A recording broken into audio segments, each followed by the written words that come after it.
This is Michael Jackson's controversial song, They Don't Really Care About Us. It talks about racial inequality, police brutality against blacks,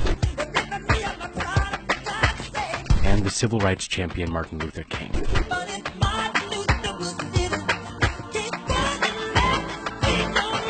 And it's still relevant today. Here's how. With the Civil Rights Act of 1968, legal forms of racism were abolished, but it didn't actually end racism in the U.S. It's not only about forced segregation or slurs or lynching. Professor David T. Wellman defines racism as, quote, culturally sanctioned beliefs, which, regardless of intentions involved, defend the advantages whites have because of the subordinated position of racial minorities. So, let's talk about institutional racism. It's what blocks access to opportunities for people of color. Professor Tricia Rose identifies 5 social institutions that produce and keep racial inequalities going, either intentionally or unintentionally, through housing, education, criminal justice system, media, and wealth. Housing disparity leads to low taxes, which leads to poor schooling, which leads to low education and dropouts and blacks entering the criminal justice system. And because of the media and prejudice, they receive longer sentences and can't get jobs when they're finally released, which leads to poorer communities, which leads to housing disparities, which leads to... You see the cycle there? So let's start at the top. Today, the average white family owns 700% more wealth than a black family. A study by Brandeis University found that this disparity is due to the institutionalized racism in housing. You see, for decades, the Federal Housing Authority wouldn't grant mortgage loans to people of color. They'd rank all the neighborhoods in the country according to their loan eligibility, and black neighborhoods were marked red and assigned the lowest grade. Later, this rating system was taken up by banks and other institutions which denied home and business loans to people of color. This is called redlining, and although it's now illegal, the damage is still being felt today. Blacks couldn't get loans to buy property in their neighborhoods, and white real estate owners known as blockbusters held all the deeds. Without access to loans, black neighborhoods couldn't thrive. Homes weren't renovated, new businesses weren't opened, and existing ones weren't being expanded. It's what created ghettos and generational poverty.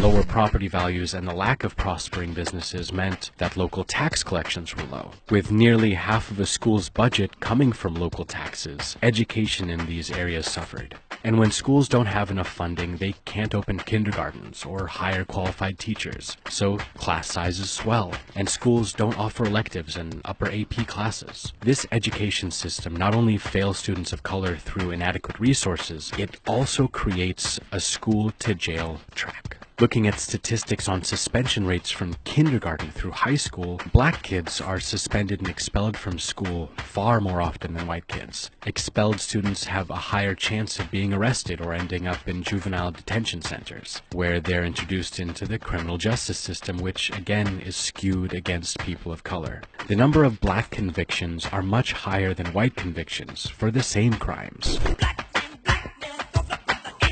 Black people make up only 13% of the U.S. population, but they're 40% of the U.S. prison population.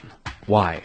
It's all about perception. Black people are perceived as criminals, and this stereotype of black people as brutes became especially popular in 1915 with the movie The Birth of a Nation, praising the Ku Klux Klan's protection of white women from the sexual aggressions of free black men. The movie was screened at the White House, and President Woodrow Wilson reportedly said the film was, quote, like writing history with lightning, and its depictions were all so terribly true. And these perceptions have carried on. Interestingly enough, the U.S. prison population skyrocketed after the Civil Rights Act, mostly caused by the U.S.'s war on drugs, which, according to former Nixon advisor, was created to target black communities and hippies. And today, even though whites and blacks use drugs at similar rates, people of color are far more likely to be prosecuted and receive harsher sentences for non-violent drug-related crimes.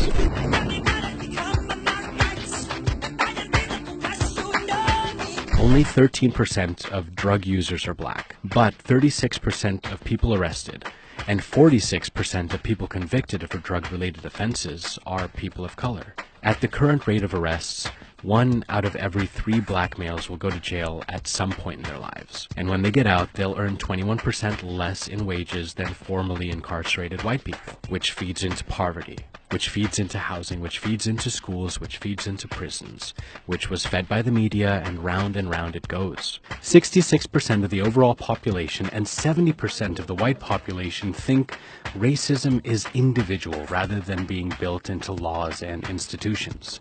What do you think?